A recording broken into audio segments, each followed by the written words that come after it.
नमस्कार, मैं हूँ मनविंदर। आप सभी का बहुत-बहुत स्वागत है और मेरे साथ जुड़ गए हैं स्टार बॉय तरुण जी।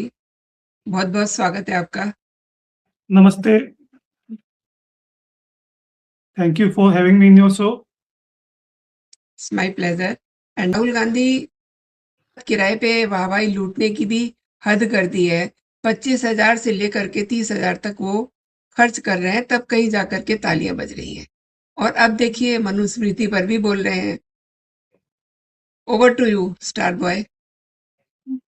देखिए, ये जो राहुल गांधी का कल रात का जो इवेंट था पुणे में जिसमें हुआ था, जिसमें ये बात सही है कि कुछ ऐसे मोमेंट्स थे जिसके ऊपर काफ़ी हँसी भी उड़ रही है और एक पैसे दे के भीड़ को इकट्ठा किया गया, एक पूरा का पूरा एक इवेंट प्लान किया गया और जिसमें राहुल गांधी को एक मराठी लैंग्वेज में एक शब्द भी बुलाया गया, जिससे जो कि लोगों को मालूम चल गया कि वो पैसे दे के बुलाया गया है। लोग इस पे मज़ाक भी उड़ाए, लेकिन मैं जो इसको हूँ, मैं इसको ह्यूमर की दृष्टि से नहीं देखता हूँ। मुझे ऐसा लगता है कि राहुल गांधी जो है, ये तो बेसिकली केवल एक पपेट है। कुछ पीछे ऐसे लोग हैं जो पूरा का पूरा प्लान कर रहे हैं। बहुत ही ज़बरदस्त प्लानिंग हो रही है और जो कल का जो इसका इवेंट था, ये उसी प्लानिंग का एक हिस्सा है। राहुल गांधी बेसिकली एक ओबीडिएंट सर्वेंट है। इसको एक इंस्ट्रक्शन आता है, इसको तो शायद मालूम भी नहीं होगा। इसने कल मनुस्मृति के ऊपर अटैक किया है कि टोटल स्मृतिज़ कितनी है, मनुस्मृति में श्लोक कितने हैं, टोटल वेद कितने हैं, इसको तो ये भी पता नहीं होगा। तो राहुल गांधी के पीछे एक बहुत बड़ा इकोसिस्टम काम कर रहा है और ये जो चीज़ें हैं, इनको इतना मतलब मज़ाक में लेने की भी ज़रूरत नहीं है, क्योंकि ये एक बहुत बड़ा एक युद्ध चल रहा है, उसका पार्ट है।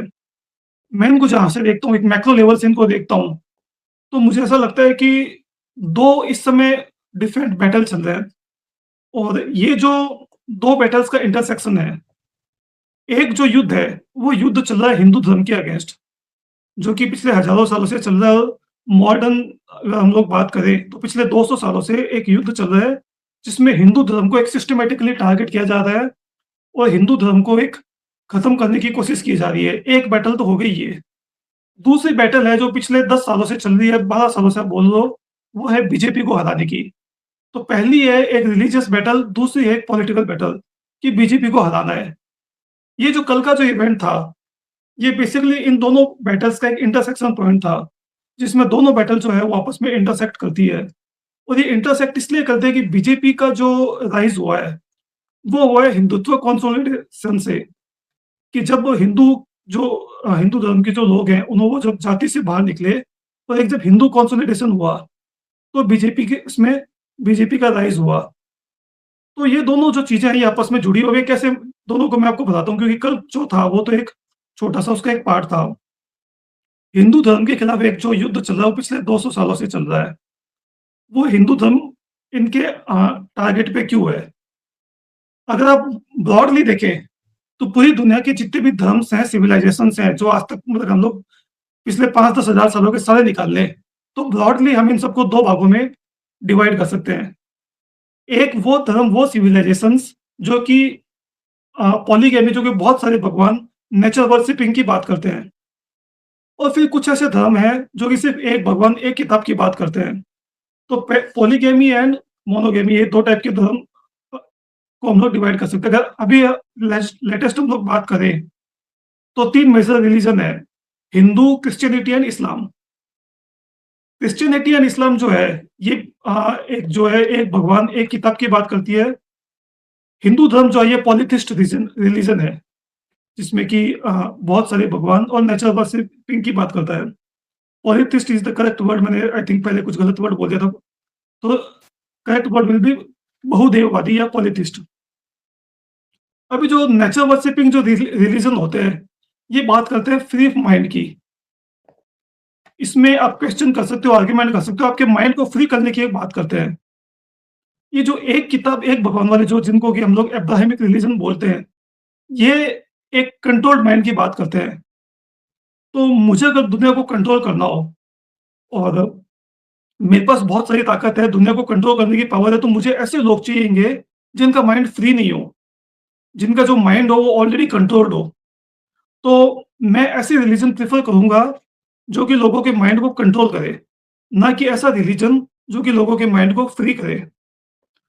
इसी में अगर हम लोग एक ब्रॉड लेवल पे देखें ना पिछले 10,000 सालों के पैटर्न, तो जितने भी ऐसे धर्म थे, जो कि पॉलीथिस्ट रिलीजन थे, नेचर वर्शिपिंग रिलीजन थे, धीरे-धीरे सब खत्म हो गए।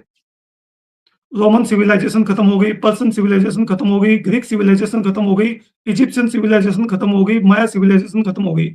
ये सारे वो रिलीजन्स थे जो कि नेचर वर्शिपिंग की बात करते थे, माइंड को फ्री करने की बात करते थे, इंक्विस्टिंग माइंड की बात करते थे।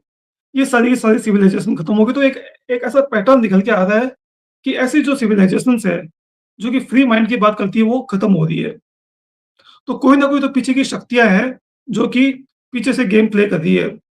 हिंदू धर्म आज के टाइम में एकमात्र ऐसा रिलीजन बचा है, जो कि एक नेचर वर्शिपिंग पॉलीथिस्ट रिलीजन है। अब अगर आप देखें, तो अगर मैं पिछले 200 सालों की बात करूँ, तो एक सिस्टमैटिक टारगेट हो रहा है हिंदू धर्म के ऊपर। इसकी शुरुआत हुई जब अंग्रेज भारत में आए। अंग्रेज किसी भी समय भारत में 50,000 या 60,000, 70,000 से ज़्यादा अंग्रेज भारत में कभी नहीं थे। हम लोग थे करोड़ों में। 70,000 अंग्रेजों ने करोड़ों इंडियंस को कंट्रोल किया।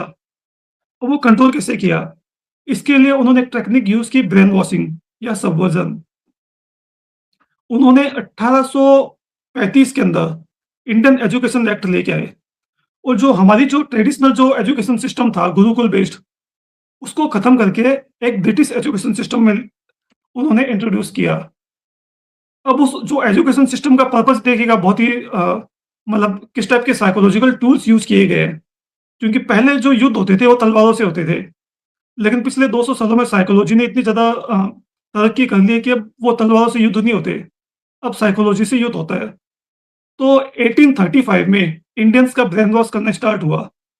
इंडियंस को धीरे-धीरे ये बताया गया कि आप लोगों का जो धर्म है, ये एक पिछड़ा हुआ धर्म है, बेकार धर्म है, आप लोग गँवार हो। हमारा जो क्रिश्चियनिटी है, हम लोग जो ब्रिटिशर्स हैं, हम लोग आपको सुधारने आए हैं।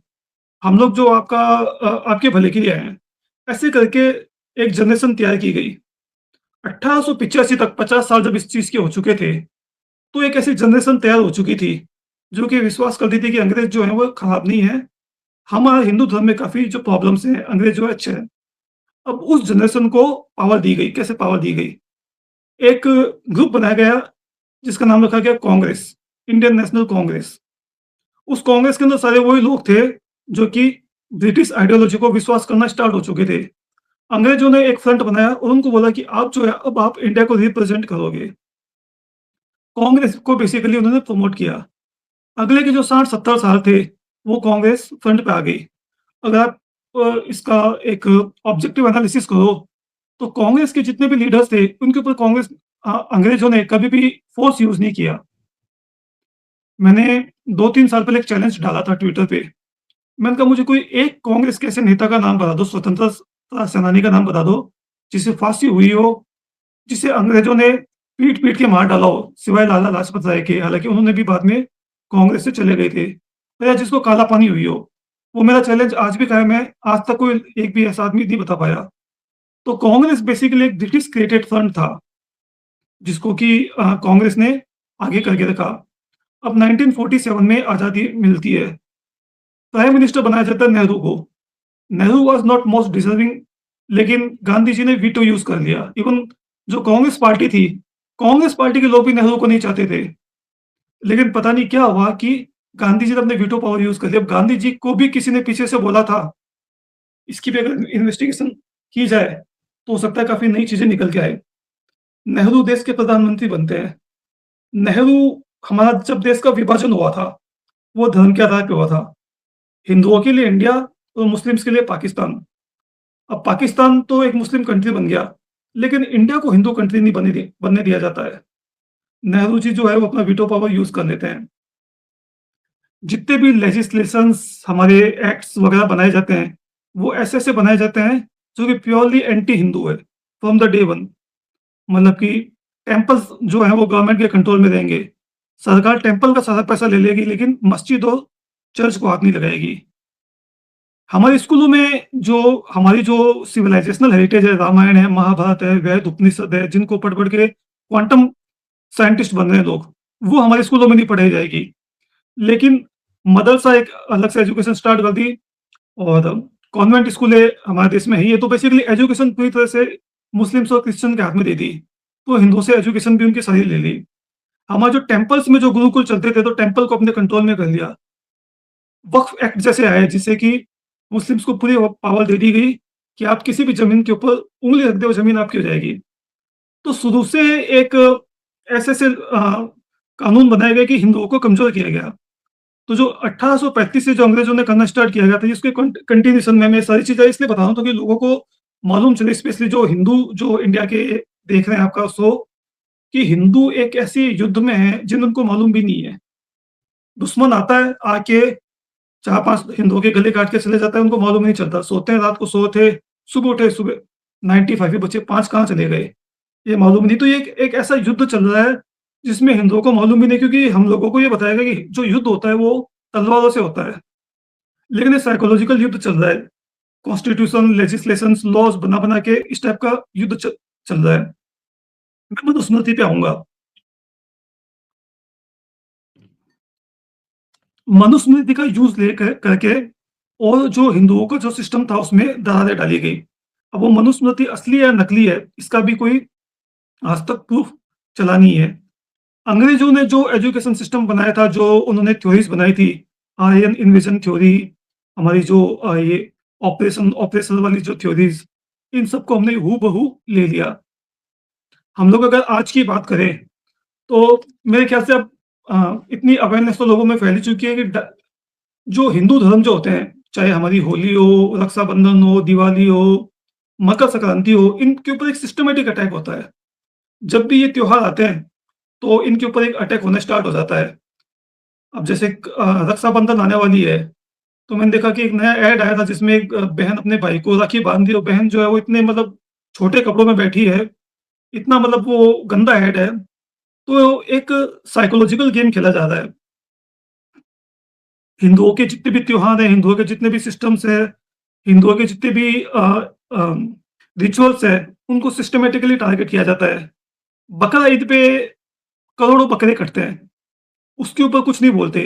लेकिन हिंदू धर्म में जो हमारा जो शक्ति संप्रदाय है, उनमें बलि प्रथा थी, उसको बंद कर दिया जाता है।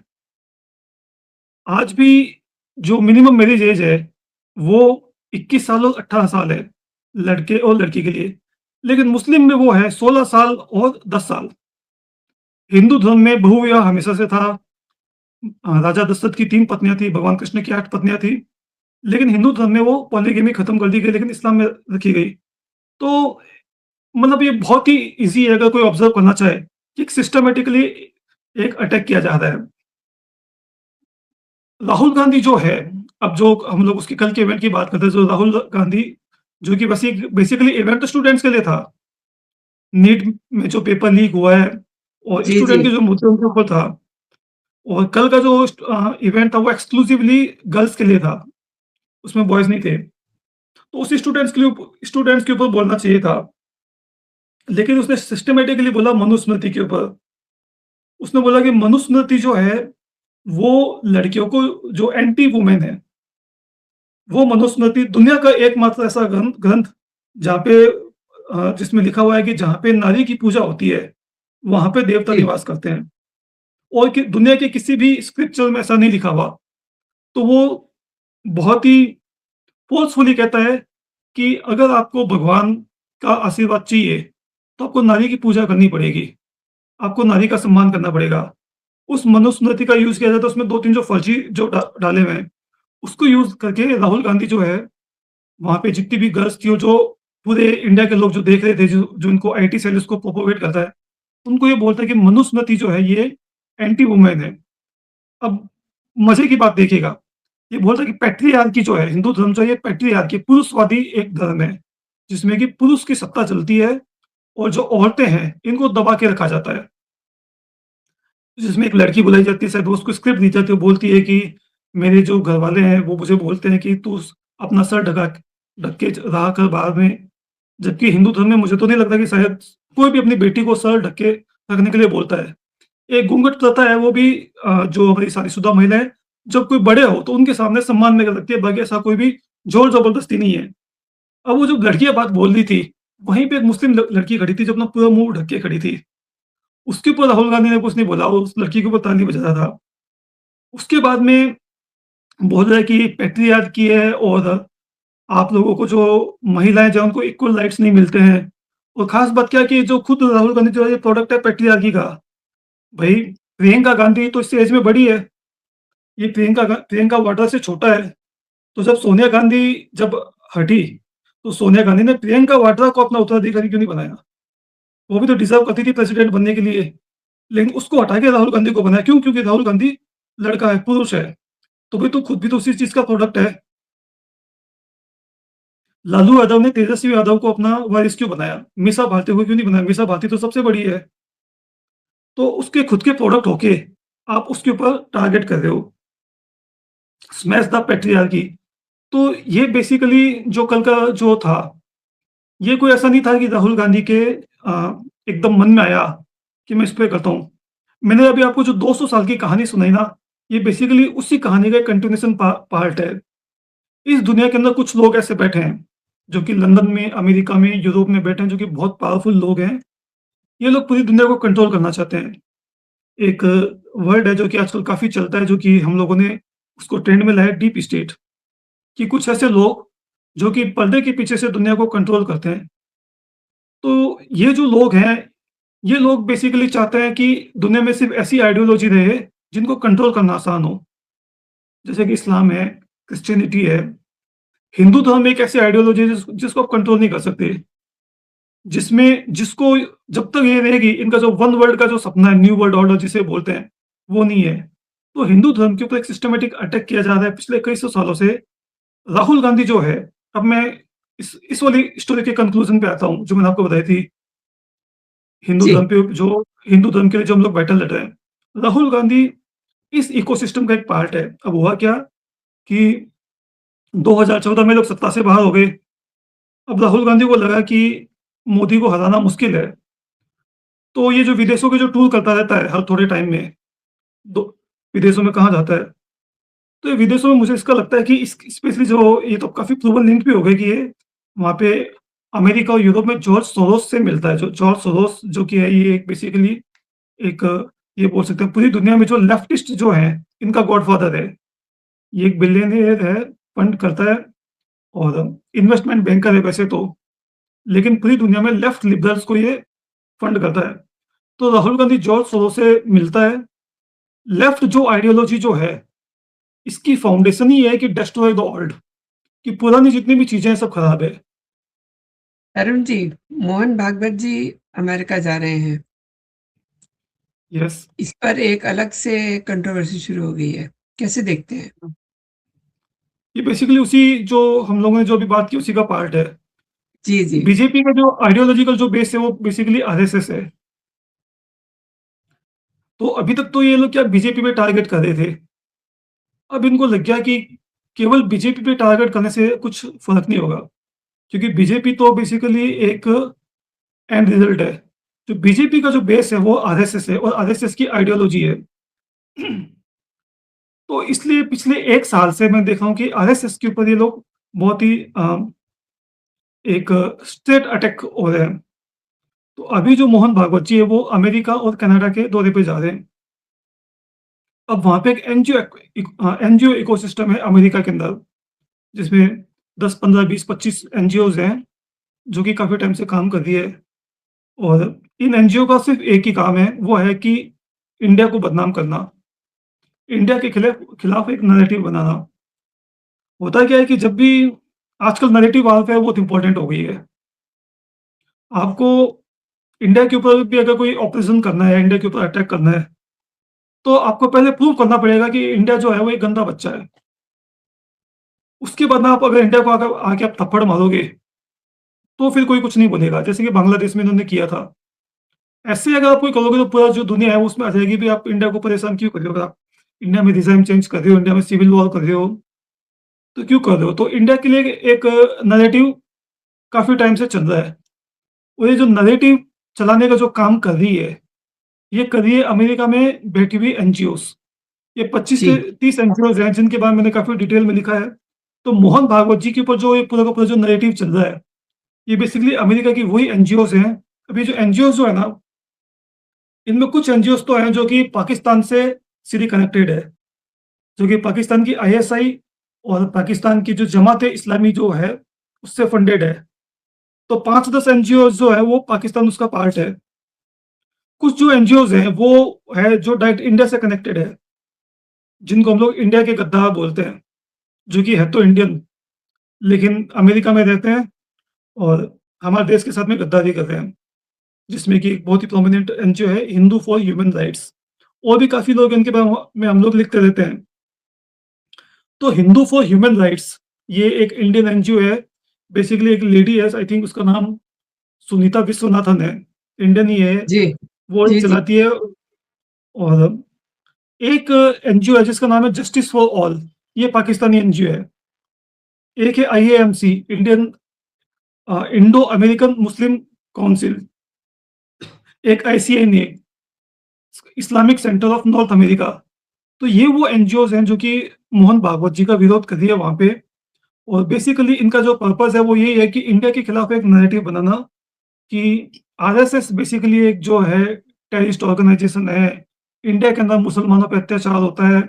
इंडिया में जो मेजॉरिटी हिंदू है, वो बहुत ही खराब है। माइनॉरिटीज़ वहाँ पे परसिक्यूशन होता है। उस टाइप का एक झूठा नैरेटिव बनाया जाता है, ताकि पूरी दुनिया में इंडिया के ऊपर सैंक्शंस लगाए जा सके। अगर मोदी गवर्नमेंट के ऊपर कुछ होता है, अटैक होता है या टारगेट होता है, तो उसको जस्टिफाई किया जा सके। तो वो जो बेसिकली जो मैंने आपको 2 वॉर्स बताई है, war against Hindus and war against BJP, ये उसी वॉर का ही एक पार्ट है जो मोहन भागवत जी के ऊपर जो पूरा अमेरिका में हो रहा है। अब लोगों को ये बात समझने की ज़रूरत है कि जो पीछे के लोग कौन हैं। तो बेसिकली जो जॉर्ज सोरोस से फंडेड एनजीओज़ हैं, वो हैं जिसमें कि जो कि बेसिकली नाम से तो आपको लगेगा हिंदू फॉर ह्यूमन राइट्स। अब देखिए नाम कितना कितना सफाई से नाम रखा है। कि नाम से लगेगा हिंदुओं की कोई एनजीओ है, हिंदू फॉर ह्यूमन राइट्स। लेकिन बेसिकली जॉर्ज सोरोस से फंडेड एक एनजीओ है और जो हमारे लेफ्टिस्ट हैं, जो हमारे जिनको हम तो सीधा गद्दार बोलते हैं देश के, वो न एनजीओ है। अब एक एनजीओ का नाम जस्टिस फॉर ऑल, कितना प्यारा सा नाम है, जस्टिस फॉर ऑल से सबको जस्टिस मिलना चाहिए। अब ये है पाकिस्तानी एनजीओ जो कि वहाँ की जमात-ए-इस्लामी आईएसआई से फंडेड है। और ये लोग पाकिस्तान के लिए कभी जस्टिस की बात नहीं करते। जो पाकिस्तान में बलूचिस्तान में अभी जो हो रहा है, जो पीओके में हो रहा है, जो पाकिस्तान के लोगों के ऊपर जो वहाँ की आर्मी अत्याचार करती है, जस्टिस फॉर ऑल ने आज तक कभी भी पाकिस्तान के लिए आवाज़ नहीं उठाई। इनको सारी चिंता है इंडिया से ही है। इस डिस्कशन का जो मेन पर्पस है, वो ये है लोगों को ये बताना कि चीज़ें जैसी दिख रही है वैसी है नहीं। एक बहुत ही इंटेंस युद्ध चल रहा है और हर इंडियन उस युद्ध का पार्ट है। ये जो कल का जो इवेंट था वो तो ख़ैर उसका एक पार्ट था, लेकिन जो अंडरलाइन जो थीम है और वो यही है। तरुण जी एक चीज़ और है ना, देखिए, कॉकरोच जनता पार्टी या मैं कहूँ कि अभिजीत दीप के, हुँ। इनको लेकर के राहुल गांधी की इतनी चिंता क्या जताती है? इनको बड़ी फ़िक्र हो रही है। उनके एक कॉकरोच को लेकर के ये संसद मार्ग थाने पे भी जाते हैं, एफआईआर भी करवाते हैं। मतलब इतनी चिंता इस पार्टी के लिए इन्हें क्यों है? देखिए राहुल गांधी जो है ये बेसिकली कांग्रेस के हैं। कांग्रेस जनता पार्टी का जो अलाइनमेंट है वो है आम आदमी पार्टी से। इंडिया लेवल पे अगर हम लोग देखें तो दोनों डिफरेंट पार्टी है, कांग्रेस एंड आम आदमी पार्टी। अ, दोनों की राहुल गांधी और केजरीवाल की आपस में बनती भी नहीं, क्योंकि दोनों की अपनी एम्बिशंस है। लेकिन इन दोनों के जो अ, ब क्रेडिट लेना दोनों के चाह जो रहे हैं बॉसेस ये। हैं, नहीं, दोनों के जो बॉस है ना, वो एक ही है। वो वहाँ पे अमेरिका और यूके में बैठे हैं। अरविंद केजरीवाल जो है, वो तो इन्हीं का बनाया हुआ प्रोडक्ट है। अगर मैं अरविंद केजरीवाल की लैंग्वेज में बोलूँ, तो अरविंद केजरीवाल तो इन्हीं की औलाद है। राहुल गांधी जो है, वो इनकी अडॉप्टेड औलाद है। अरविंद केजरीवाल को तो बनाने वाला अमेरिका ही है। अमेरिका की जो फोर्ड फाउंडेशन है, ये बेसिकली सीआईए की एनजीओ है। सीआईए को अपने जब कोवर्ट ऑपरेशंस करने होते हैं किसी देश में, तो वो फोर्ड फाउंडेशन से फंडिंग करवाती है। मैंने कल अपने यूट्यूब चैनल पे एक बहुत डिटेल्ड वीडियो बनाया था। तो आपके अगर दर्शक देखना चाहें तो मेरा एक्सप्लेन्ड बाय तरुण नाम से यूट्यूब चैनल है, वहाँ पे देख सकते हैं। तो फोर्ड फाउंडेशन जो है, उसी की प्रोडक्ट है अरविंद केजरीवाल। इसको अमेरिका की सीआईए ने क्रिएट किया था, तो ये उसका पार्ट है। राहुल गांधी जो है, वो बेसिकली उनके लिए ज़्यादा यूज़फुल है, क्योंकि इसके पास एक बड़ी पार्टी का है।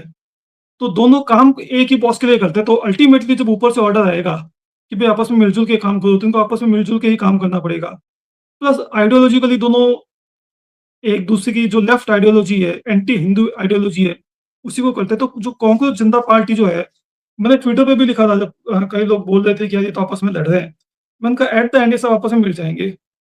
तो हमारे राजस्थान में देखें, मेरे जयपुर में अगर आप देखें जो अभी एक इन्होंने प्रोटेस्ट किया था, जिसमें आशुतोष रांका गए थे एक स्कूल के ऊपर जी, जी। करने। तो वो जब गए थे उसके साथ में सारे कार्यकर्ता कांग्रेस के थे। उसको पूरा जो लॉजिस्टिक सपोर्ट जो पूरा जो मैन पावर सपोर्ट जो है वो कांग्रेस कर दी है यहाँ पे। वो कांग्रेस के कार्यकर्ता ले लेके जा रहा है, बिना कांग्रेस की मदद के वो कुछ कर ही नहीं सकता वो। और हो सकता है सिर्फ महाराष्ट्र में भी कांग्रेस का सपोर्ट हो। तो आपस में मिल-जुल के जी, ये काम कर रहे हैं, क्योंकि जो मैंने आपको रीज़न बता दिया कि दोनों के जो बाप हैं, वो एक ही है और वो बाप हैं वहाँ पे बैठे हैं अमेरिका और लंदन में। बिल्कुल। आपने सही कहा कि दोनों के जो गॉडफ़ादर हैं, I mean Rahul yes, Gandhi और केजरीवाल के, इनके गॉडफ़ादर एक ही हैं। अब इसीलिए यस, इनकी मजबूरी हो गई है कि कुछ मिल-जुल के काम करें, लेकिन अगर धरातल पे देखा जाए तो बनती तो है नहीं। अब देखिए अभिजीत पर एफआईआर भी हो गई है, तमाम सारी चीज़ें चल रही हैं। लेकिन केजरीवाल को देखें तो ये अपनी धारा में चले जा रहे हैं। राहुल गांधी को देखें तो ये आजकल कुछ ज़्यादा ही बोल रहे हैं, जैसा कि आपने पूरा एक्सप्लेन किया। राहुल तरुण जी, आपने मेरे शो के लिए समय निकाला और मेरे दर्शकों को आपने विस्तार से इस महत्वपूर्ण विषय पे जानकारी दी। बहुत-बहुत धन्यवाद आपका। जय हिंद, वंदे मातरम। धन्यवाद। जय हिंद।